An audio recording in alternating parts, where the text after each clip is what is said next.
Good afternoon, guys. God bless you. Carlos here with Serranos Mobile Detail here in Dallas, Texas. Thank you so much for joining me in this video. It is a very windy day out here in Dallas today, but today's video is going to be about how to clean suede, or what we call Alcantara material, or Alcantara seats. And hopefully this video helps you guys hopefully use a different method on cleaning these types of materials. So stay tuned and let's get started.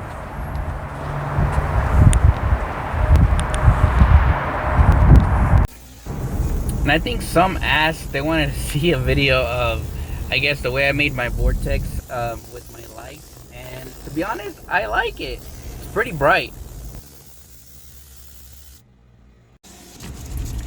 So first thing I tend to do, I will vacuum the seat thoroughly, just to kind of get all the stuff out of the seats. Then I'll grab my vortex air tool and I'll blow the seat off. This is going to, one, help me start loosening up the debris all inside these perforated holes.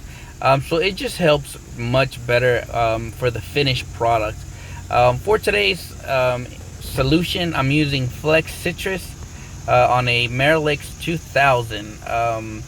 Usually I fill it up to the 2000 milliliters, and then what I'll do is half a scoop of the citrus into the sprayer. And right now what I'm doing is pretty much steaming the seat really well with a microfiber towel. What this is going to do, guys, one, it helps it kind of dry the interior, and then as well it just kind of grabs any dirt or whatever the material has. And then I'll come back with my vacuum, and then I'll just vacuum it up really quick for any loose debris or anything that came out once I steamed it. And then I'll grab a microfiber towel to wipe the seat off. Overall, the seat is not wet, so that's perfect. And there you guys have it. I hope today's video helped you guys out just a little bit on how I'm able to attack these types of materials without oversaturating the vehicle or the seat. But anyways, I hope you guys have a great Wednesday. Have a blessed Thanksgiving. I'll see you guys on the next video.